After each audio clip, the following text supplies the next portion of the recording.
Welcome to the Predictable Revenue Podcast, where frontline sales leaders teach you how to build and scale an outbound sales team.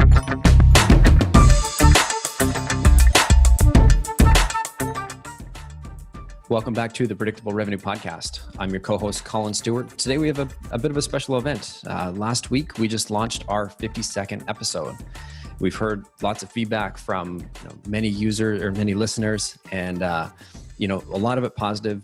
But a few of them recently pointed out one thing, that my mic level was really, really low. So I hope you're noticing that we've got a much louder mic now. I got a little piece of hardware that's hopefully correcting that. So for those of you that have heard that, we're going to go back and get our editors to boost up the audio levels on some of those old episodes. So if you were among those that would be in your car and having to play with the volume knob to turn up my audio when I got quiet and turn it back down when the guest spoke, well, we're hoping to have all of those fixed real soon.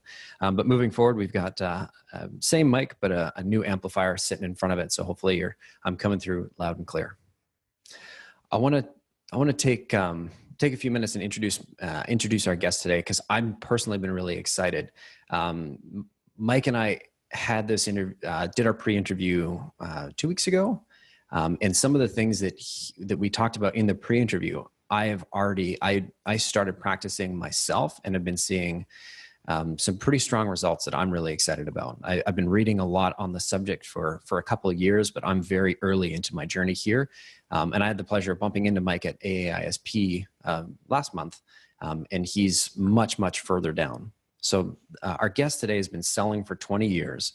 He's been the top 5% of every sales class he's been in. And he's currently at DocuSign, where, Mike, you were a quota carrying rep for 6 years, and you hit President's Club 5 of those 6 years. Yeah. Now you do basically teaching and training. You're the senior director of sales productivity at DocuSign. So they've basically said, all right, you crush your quota all the time. You're so consistent at it. Can you teach everybody else how to replicate some of your success? Fair to say? Yeah, it's accurate. Right on. Well, Mike Fiascone, welcome to the podcast. Thanks for joining us today. Hey, thanks, Collin. Appreciate you having me. I'm really looking forward to this. So today we want to talk about your formula for creating superhuman sales reps. So what is this formula, and why should we care? Well, being in sales for so long, I've been involved in so many trainings, from negotiation to discovery to close plans to mapping out accounts. A lot of great stuff, and I learned so much along the way. But there was a moment in my career about 10 to 12 years ago where I went through some personal challenges that forced me to really evaluate who was I and how do I deal with stress. And I started realizing that if I applied these techniques and methodologies to my own personal life of dealing with stress, developing better relationships, not taking things so personal, that when I applied it to my business, my numbers just exploded. I had more fun. My customers enjoyed working with me more. And I decided that this is definitely, there's something here. And so I learned a very simple process that anybody can do. It only takes about a minute or two to really deal with stress and anxiety in sales. Because it's not just what we do, but it's how we do it and who we are. The trainings out there deal with the tactical stuff of what our hands need to do with certain tasks and activities, but we sometimes forget that there's a brain attached to those hands. And if we don't address the mind, because everything begins with a thought, and we don't address the mind, then we're not going to be able to really, manage long-term change. And so this process of creating a superhuman sales rep starts with the mind. And the mind creates thoughts. And those thoughts create emotions. And emotions is what drive actions. And so it's the mind, heart, and will. And when all three of those are in an alignment, you have a superhuman seller. And it is amazing. People want to work with them. They get more resources. They get access to accounts. They get higher level. They are more thoughtful in the way that they deliver. They listen more than talking. And it just starts to compound. So yeah, that's really the process, the journey that I've been on for quite a while. That's really exciting. I think my journey kicked off. I mean, I've been reading. I've nearly every sales book I can get my hands on. And recently, a couple of years ago, I started saying, okay, you keep hearing the same books referenced over and over and over again. I said, okay, I'm going to start going directly to the source, and reading the books that they're referencing. And I think the big one that really sort of opened my mind was Thinking Fast and Slow, Daniel Kahneman and Amos Tversky. And it's, they won a Nobel Prize for their work. And it really sort of outlined to me, it showed me like how the brain works and all the different biases we have and all the different ways that it's sort of broken and not really designed for the job that we're asking it to do for us. And so that was sort of my like a big eye-opening moment. It sounds like you had that quite a few years ago. I did, yeah. When I learned how the brain really works, and I learned it from doctors, and I read books, and I went to seminars, and a friend of mine who I'm really close with is a holistic practitioner and a doctor and an international speaker and writer. And so I've immersed myself in how the brain works. I'm not a medical person myself, but it's actually fairly simple. The brain, there's three components to it. There's the neocortex, which is the frontal lobe area, and that's where we have human language, thoughts, imagination. That's only 2 to 10%, and that's our conscious mind, the neocortex. Then there's the limbic and reptilian brains. And the limbic is where our emotional center is, our behaviors, our motivation, our judgment, long-term memory. And then the reptilian brain is the oldest brain. That's what controls our bodily functions, such as heart rate or breathing or body temperature. And the limbic and reptilian are subconscious, meaning we're not aware of what's happening there. And 90 to 98% of our mind is subconscious. Only 2 to 10% is conscious, the neocortex, where we choose our thoughts. So most of our mind is subconscious for a reason, for protection. We can't be aware of all of these things that are happening. If I were to shine a light in your eyes, your pupil will dilate. You didn't have to think about dilating your pupils. Or if you take a hammer and you tap, below your kneecap, your leg is just going to flinch. You didn't have to think about that. There are trillions of cells in our bodies that are working in harmony. And thank God we don't have to think about all that stuff. It is autonomic, automatic, reflexive. Those are the terminologies for the 95, 98% of our mind that is subconscious. Now, here's the interesting part. When we're in a moment of stress or fear or anxiety, and when we don't have the tools to deal with a particular situation, there's a protection area reflex that our system does automatically and stores that experience into our subconscious mind for protection. It stores it. But it doesn't go away. It just becomes part of our psyche. And when there's an automatic reflexive, things will bubble to the surface. And our body and our life speaks to us through stress and through symptoms. That's how it communicates to us. So we know that there is a buried treasure in our subconscious mind when we're experiencing things that are automatic and we wouldn't choose it. For example, maybe we're fearful. We're afraid to call an executive in an account. Would you choose fear, Collin? If you had a choice given it, would you choose to experience fear? No, not by choice. No, hell no. You would not choose that. Yet you're experiencing that fear. So if you wouldn't choose it, it must be coming from the part of our mind where there is no choice. It's the autonomic, automatic, reflexive part of our mind, which is subconscious. But what we're aware of is the fear, which is a symptom of that buried treasure. And the buried treasure might be from when you were 7 years old and you were in an environment where you didn't feel safe. And if you didn't feel safe, you didn't have the tools to deal with it. You internalized, disconnected for protectionary mechanisms. And the gift in strange wrapping paper is that you experience fear in particular situations. Now, the good news is you don't have to do that long term. There's actually a simple way to harmonize these symptoms to be aware of the root cause and then shift it into what you do want. You can do this, and Olympic athletes have done this, and CEOs use this technique, and it is amazing. And so that's really how the brain works, and being aware of some of these subconscious reactions that are limiting beliefs and limit our success in sales, and quite frankly, push people away from us. No, before we jump into these techniques, because we're definitely going to go into this a little bit deeper into the show, but why don't we start at the top with talk to me about what separates really good reps from top reps?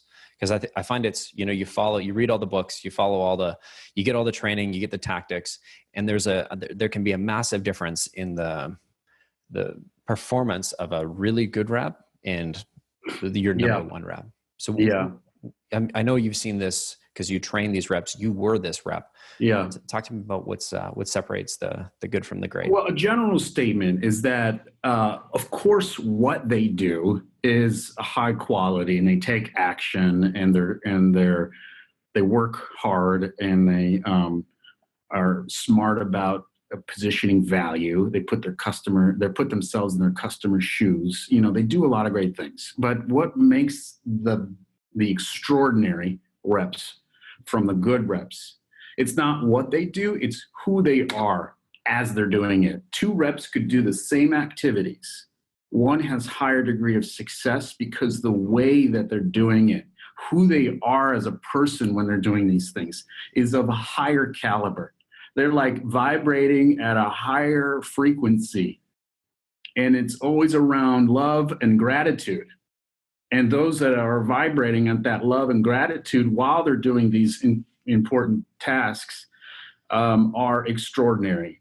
And I'd say there's three core components that extraordinary reps do. One, they have a mindset, a very powerful mindset of gratitude, of an executive. They look at their business as a CEO. They're comfortable being uncomfortable. They are open to possibilities. They have a mindset of, I can get to the CEO. I'm going to get there. Let's have fun with it. They're playful. They're like children. They just have fun. They take action and have fun. And that mindset, that executive mindset, is the most important factor. The second thing they do is they really research their accounts. They go on annual reports. They read a letter from the CEO. They look at videos on YouTube. They Google the CEO. They look at news articles. They go to Glassdoor to see what employees are saying. They go to LinkedIn and Twitter, and they really research the account and the people, and they get a feel for who these people are and what they care about. That way you can relate your message to those folks. And then the third thing is leverage. They are really good at leveraging other customers, leveraging their coworkers, leveraging their partners, leveraging anyone to help bring in a crew and delegate some activities. So having an executive mindset that's optimistic and positive and full of gratitude and, free to be open to possibilities. They do research really good, understand their account, and they leverage people. I'd say those are the three key reasons. Because it's the number one reps, like you said, that book those top meetings. They believe that they're worthy of booking those meetings. They do. They believe. I've interviewed a number of reps on this topic, and there's a few that I've worked with that I'm so impressed at their ability to get executive meetings. There's a guy I know, a young man who's 28 years old. He is now one of the vice presidents of sales here at DocuSign. The folks on his team, the average age is they're 50 years old. The reps on his team. This guy he exudes executive presence. He has had more CEO meetings at Fortune 500 companies than I ever have in my entire career. And this guy's 28 years old. Wow. When you meet him, he's such a joy to be around. He's smiling all the time. He just takes action without emotion, and he demands that he gets meetings with these high-level executives. He totally expects it. He knows that he's worthy, that he deserves it, and that the company wants to have these meetings, that that you have something of value to bring to them, and that's rare. Most sellers I talk to, there's a certain level within an organization where they hit this wall. They hit a ceiling of comfortableness, and there's a point where they're uncomfortable. And sometimes it's at a manager to director level, sometimes a director to VP, sometimes it's senior VP or C level. I had that. I got to the VPs all the time, but something in me thought, well, why would a CEO or COO of a Fortune 500 company take a meeting with me? I'm so small in my companies. And I had a limiting belief. And I worked on that, and I modeled myself after others who got executives. And I said, oh, if they could do it, then why can't I do it? And I did get a couple of those meetings. And then it just started to snowball. And now I'm kind of like that 28-year-old guy now. Now I expect to have CEO meetings, and they happen all the time. They really do. It's so fun. Yeah. You said it all sort of starts with a thought, and emotions drive our actions. And, there's the self-limiting beliefs that sort of get in the way. I find that some people are more sort of naturally more ambitious. Yeah. Can we train ourselves? Like if we're not a naturally ambitious person, or if we have these self-limiting beliefs because just like you, there was no actual factual evidence that you had that said you were not worthy of a meeting with the CEO. In fact, you just had to go out there and sort of just do it. And that sort of proved it to yourself. Is there a way that we can train ourselves to push ourselves outside our comfort zone?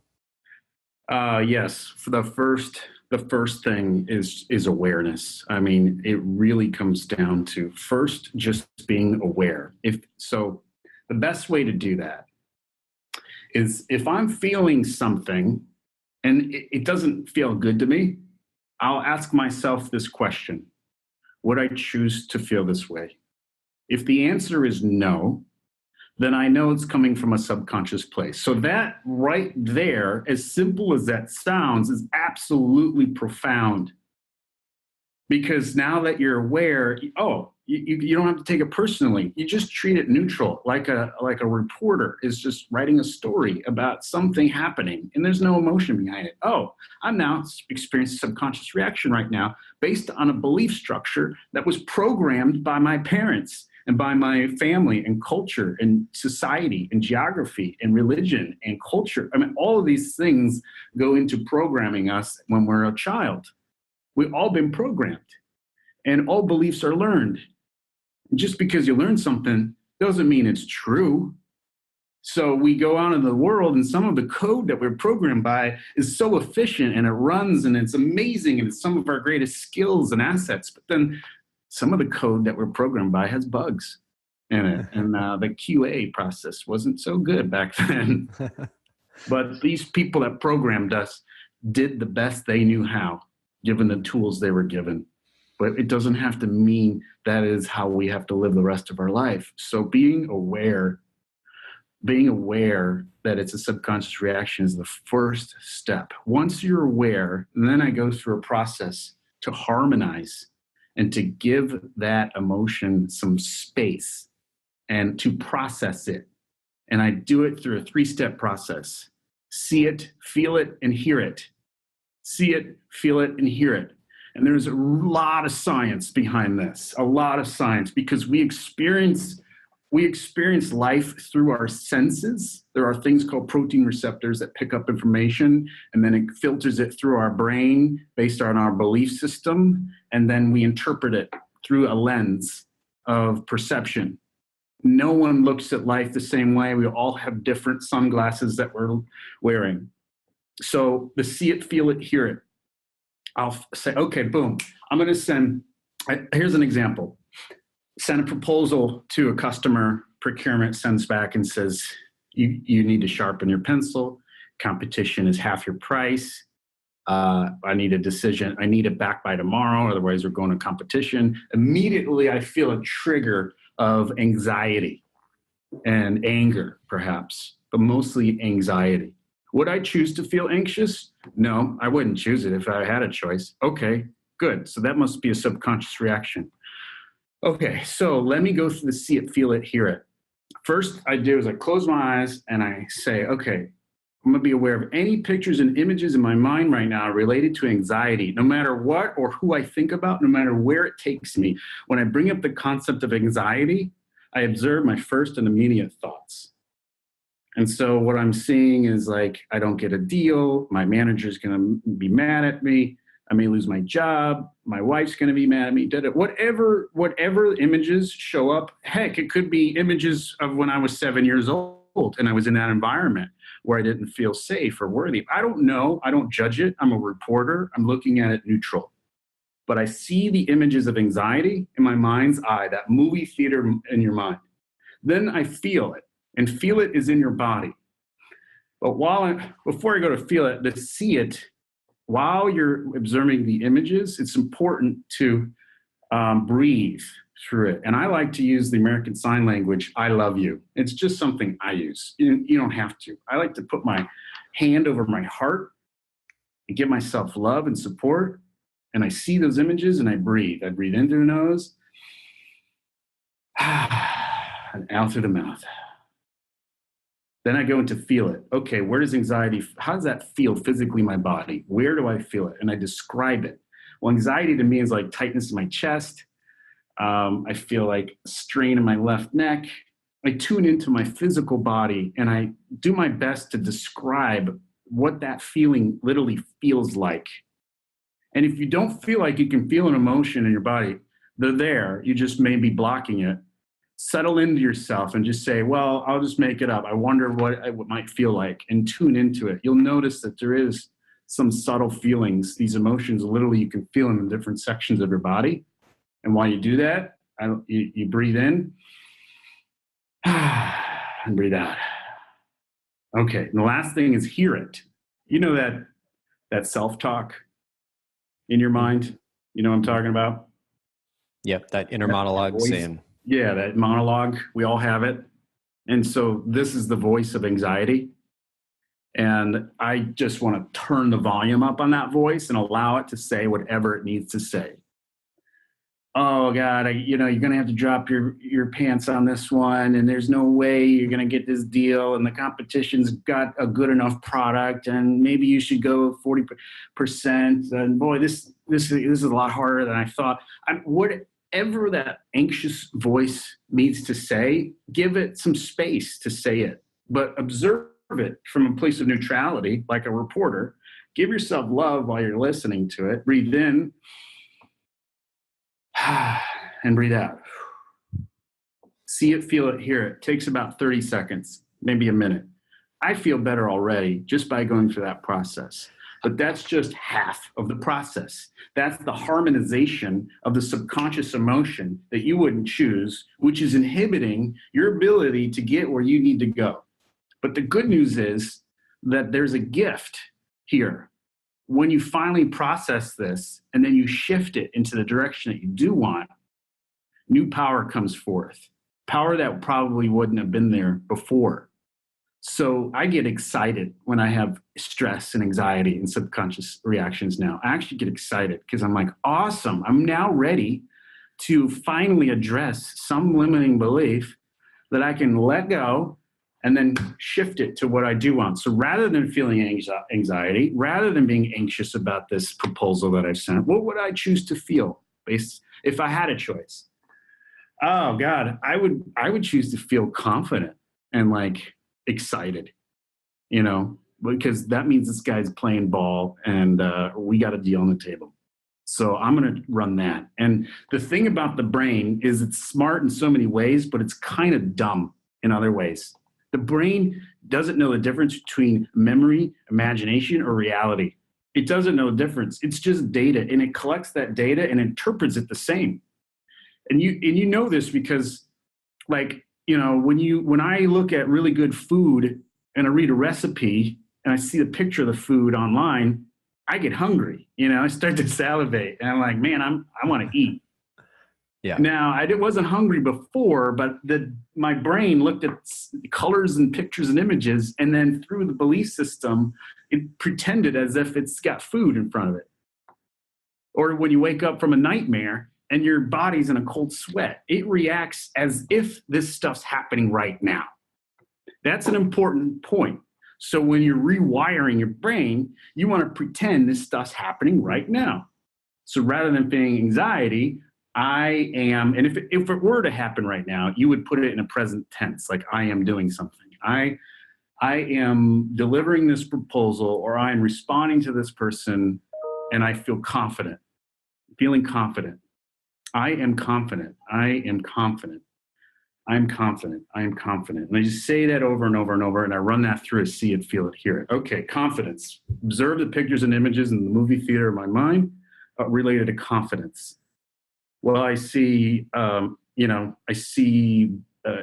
up to a manager. I see us getting approval. I see delivering this pitch because I believe in the product and the value. Whatever images around confidence, I observe it and I breathe.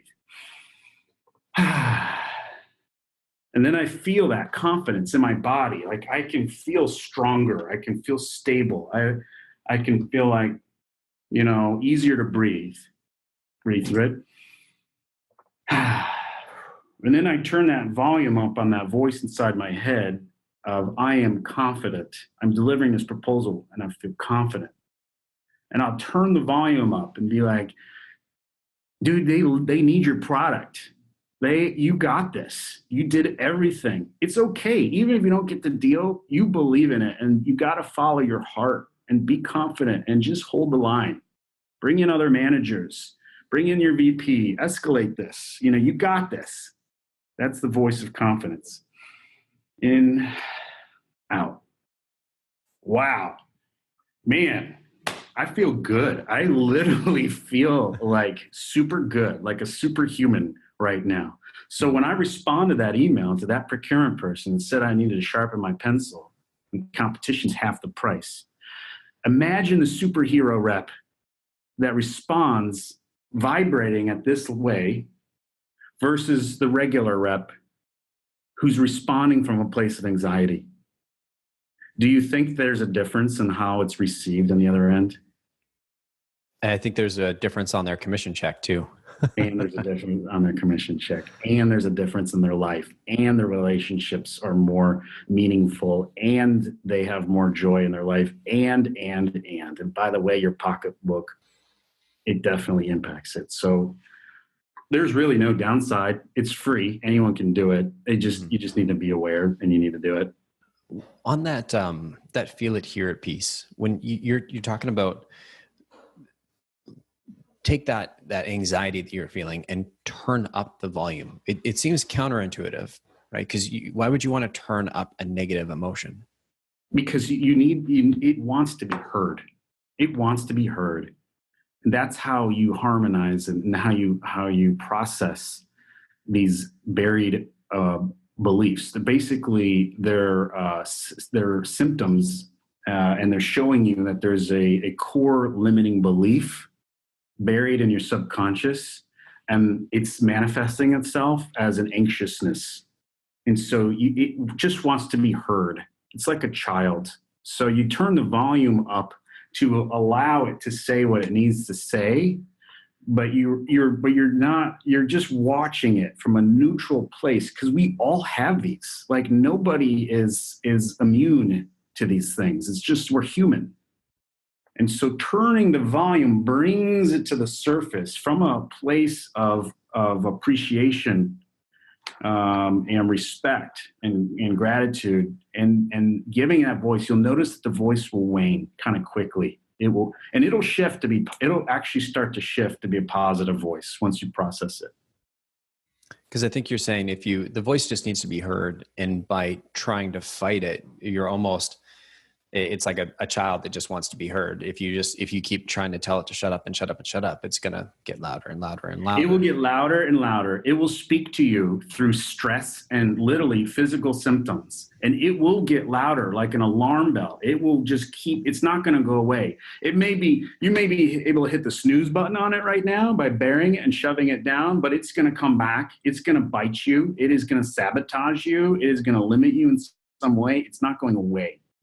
So it's better to just deal with it now and let it go, and then shift it to what you do want, and then just keep doing that. And I'm at the point now where I'm doing it like 30 or 50 times a day. I'm wired that way to catch these reactive components, breathe through it and shift it. And as you do that, you don't experience as many negative emotions over time, but it's a muscle that you got to flex it out. You got to work it out, just like any kind of training regimen. It's not a one and done thing. Mm-hmm. This is the piece that I've sort of picked up from our last interview that I've been observing myself, when I feel anxious, is just sort of I didn't know about the sign language for love. That's a cool piece that you do there. But I've just been sort of, initially I had to, in order to get my, when I was taking the first steps to get my mind around it, to get my hands on it, I really had to sit there for a couple of minutes and just breathe. And just to like calm myself and get to a place where I could, manage this and handle that conversation, that internal conversation. Yeah. Because it was challenging when it's almost like it's this runner when you push off and just try and fight it and push off that emotion and push off and don't give it that voice for so long, it bounces up to this level that's almost at maximum. Right.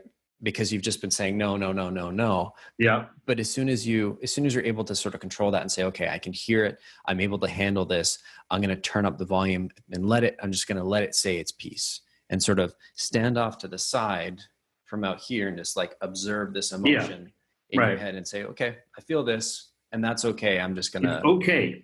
Totally okay to feel it because I'm feeling it and I can't control it. Mm-hmm. It's an automatic, reflexive. There's just no choice. I don't have a choice. It's just coming to my awareness. So I can't judge myself for feeling this way because I'm feeling this way and it's totally okay. But I have to observe it and realize I wouldn't choose it and say, okay, thank you for protecting me when I was 7 years old in an environment of not feeling worthy.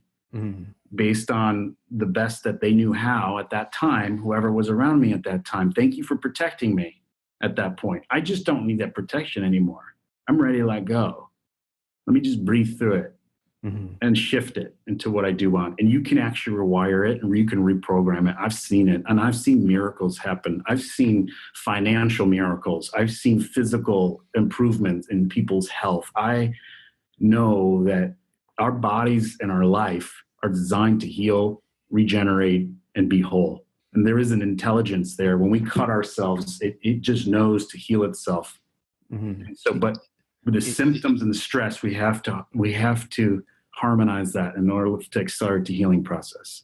It's interesting because you get into, I personally, I got into this, and I've read Carol Dweck's book on mindset, but you forget these pieces at this, at these times of anxiety that the brain is malleable. Like you said, it's a muscle that can be worked out. Yeah. It's not a framework that's set in stone. It is something that you can actually change.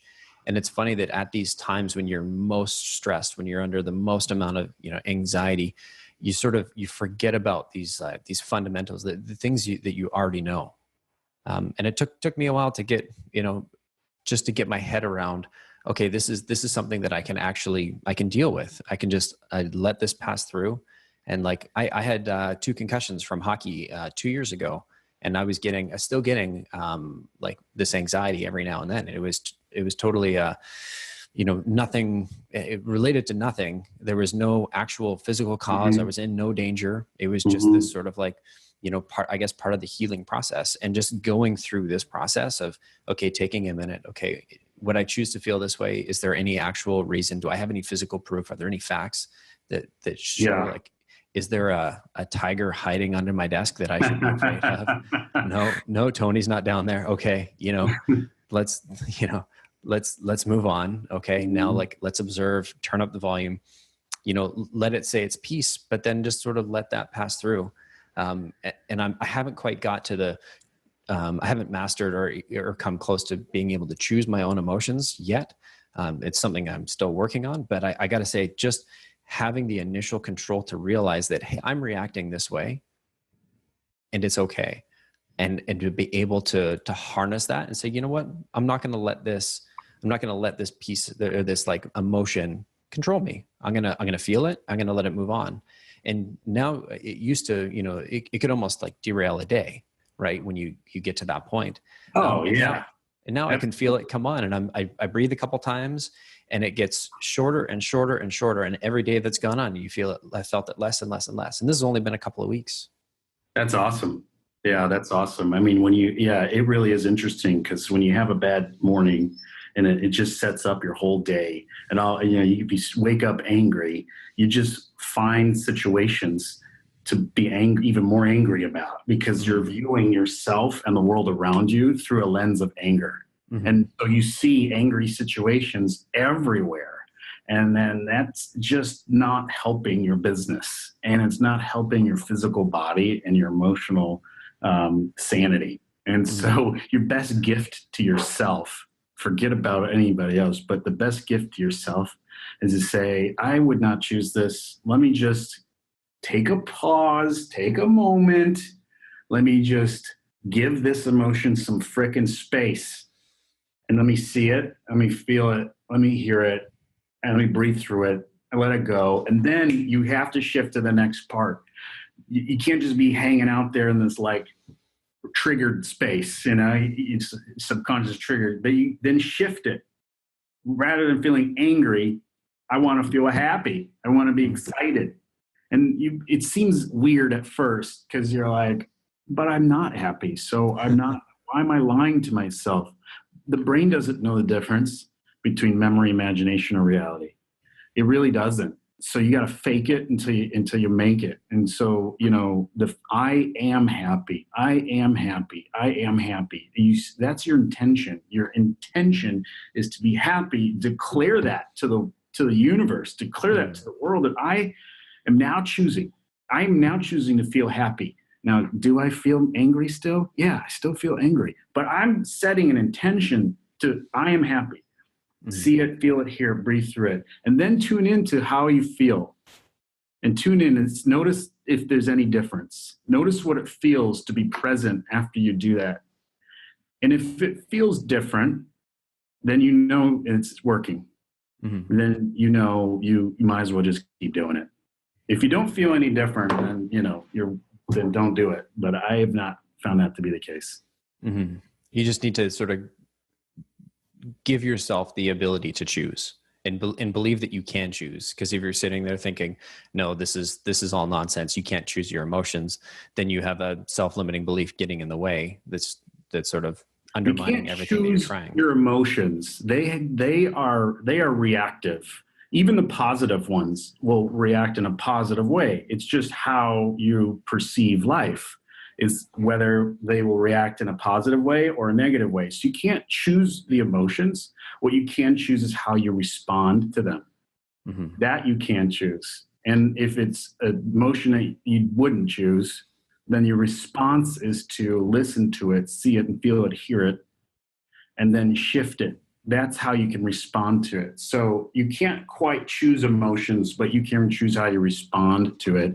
And consistent practice in the morning, at night, are key throughout the day. Before you go in a big meeting, I do this all the time with my team. I visualize, what would I want the perfect meeting? Okay, I'm going to meet with some executives. We're going to do a pitch. I'm going to pretend it's happening right now. I am delivering an amazing pitch. We're getting a commitment to do this deal. It's going to be one of the biggest deals ever. The room is totally engaged. We're having great dialogue. It's a true partnership. I'm just having a great meeting. And how does that make you feel on a great meeting? I feel like super grateful and just excited. Okay, see that, feel that, and hear that. I do that in the car before I go into the meeting, or I do it in the lobby as I'm waiting to go in the meeting. I'll do it the night before as I'm preparing for the meeting. I do all of those things because I've noticed that my meetings had they had a better outcome if I had done a little bit of pre-work, not just the tactical stuff on the research of the company, but the mind stuff before the meeting. And then after the meeting, it's like, okay, and we get our team together, our solution engineers, account managers, and we visualize what we want that meeting to really do. And we pretend as if it's happening right now. We connect to the feeling of that. It's an amazing process. It really is so fun and I'm so honored to like have learned this and share it with others. It makes a big difference. Incredible. And now it's obviously had a huge impact in your sales career, which is, I mean, anybody that's top 5% consistently and President's Club, 5 out of 6 years, pretty impressive. Now, how many reps would you say you're working with to share this? Well, we've got about 1,300 reps around the world that that I'm responsible for helping them be more productive. So, it's a rollout for sure. We probably hit 200 or 300 of them so far, and we're just working our way throughout the organization. Wow. So, and you're teaching basically what we've talked about, a version of what we've talked about today. That's part of it. Of course, I do touch on strategic account planning, on negotiations and discovery skills, and putting together a point of view and a business case and proposals and a lot of other things. So it's not like the tactical stuff doesn't make sense. It absolutely does. But it's that plus the mind stuff, and adding 1 + 1 actually equals like 3x, 10x. So yeah, absolutely. I'm weaving that in. The stress management is a really important component for sellers who are out there, and they're soldiers. We're soldiers out in the field, in the battle. Mm-hmm. Might as well just have fun with it and treat it like a game. Not take this stuff so seriously. And when we have these negative emotions, just deal with them. It's fine. It's no big deal. Because while it is a battle, and we use that analogy, nobody's actually going to die if they don't. If they can negotiate on your proposal, or if you bomb a sales call or mess up a demo or whatever. Like it's a game. I call it a game of chutes and ladders. You remember that game as a child, right? Yeah. You climb the ladder, up in an organization, and then they knock you down to procurement. You go down there and you climb the ladder, and then they put you back into IT. And, it is one big chutes and ladder games. And we put together puzzles by reporting structures and who reports to who, and we pull in other resources. It is a sporting event. And, we do this. We spend a lot of time in this profession. And so if you're not having fun, then you have to shift your perception, or you got to shift your position. One of those two. Well said, Mike. I've got, I know we're right sort of on time for the episode, but I know there was one story that you wanted to talk about a particular CIO. We won't say the name of the company, but you were telling me about this story about they didn't have the tools they needed to deal with a certain situation. Can you maybe elaborate for everybody? Yeah. So, we did a pretty big deal with this company, and after we did the deal, the CIO was frustrated because she didn't have a business to charge back to, and she felt like she overbought. And anyways, we sold a lot of stuff to this company. And she was banging on the table. She's walking around and she's like, "This is the worst deal I've ever done. I could get fired for this in all of my years. This is the first time I've done a bad deal, and it's your fault. And we need to redo the contract, and we need to, lower the commitment." And, and there was probably 7 people in the room, and everybody's upset and they're nervous, and they're like, "Uh-oh, she's on a warpath." And I sat there because I know how the mind works, and I know she's coming from a subconscious place. I don't take these things personal. So I can't help myself. The more angry she gets, I get a big smile, and I'm just like, just kind of listening. But I think it's comical. I think it's funny now to see people in such reactive states. I think it's kind of funny. So she is just saying, "I've never done this before. No. And so I stood up, and I was like, I shook her hand, and I was like, "Congratulations. I'm so impressed. Good job. Really." And she's like, "Wait," I'm like, "That is amazing. All the years you've been in business, and this is the first time that you've done a bad deal? That is incredible. You're going to learn so much from this experience. You're really going to be more efficient and effective in the future." And I'm like, really honored to like be the one to, to help you get there. Process. And it rattled her cage. It broke her out of that subconscious reaction. I didn't react to it, because the other thing is when someone's coming from a reactive place and you react to their reactions, now you just got this endless back and forth of reacting to reactions. This cycle and it doesn't do anything.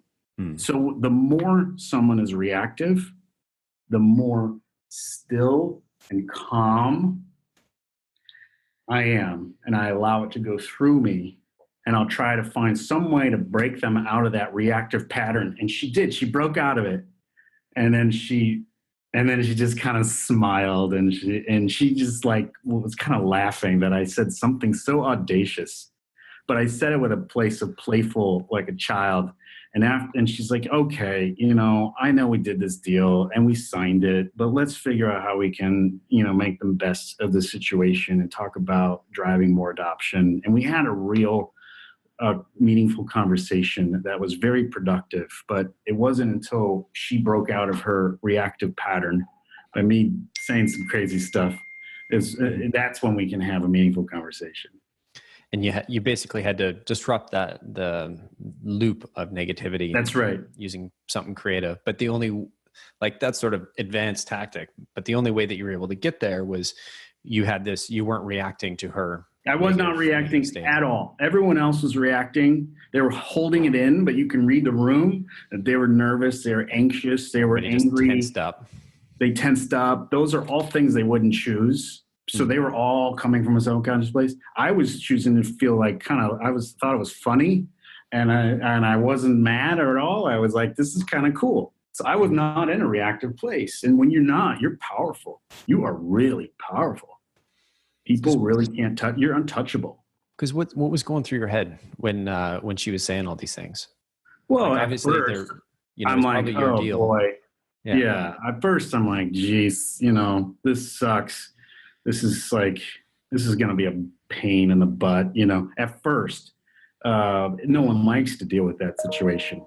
But as she got more and more wound up and she kept repeating herself and she started pacing, that's when it shifted to kind of being funny to me. It's like, wow, she's really reacting to this. And people have serious issues in this world. Is this really that big of a deal? You know what I mean? No one's dying here. And she's acting like, so because it went on for a while, that's when I was like, oh, it's kind of interesting to watch. This is quite an amazing subconscious reaction. This is really impressive in a way. Mm-hmm. And so you're sort of labeling her emotions as a subconscious reaction. And so that's how you just let it pass right through. It's just a reactive part based on a programming belief that she has on how she grew up. That's all. Mm-hmm. It's just she's doing her best. She doesn't have the tools to process it, to harmonize it, to shift it, to work on herself. She just doesn't have the tool. Most people don't. And that's okay. We live in a world of highly reactive people. I'm just choosing not to be one of those. Man, it seems like you're in this situation, in this podcast, you're just on your mindset puts you on a whole other plane from us mere mortals.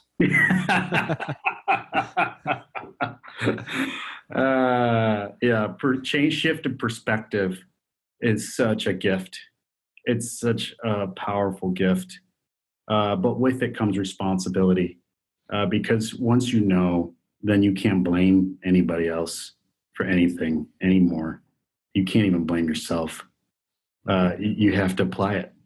And, it's not for everybody, but for those that really want to be superhuman, especially in sales, the tactical with the mindset, the mind, the heart, and the will, and getting them in alignment and having fun, treating it like a game, coming from a place of gratitude and love is the way that we want to live our lives. Couldn't say it any better myself. Mike, I want to thank you so much for coming on the show today. If people want to get in touch with you, what's the best way to track you down? LinkedIn, Mike Fiascone.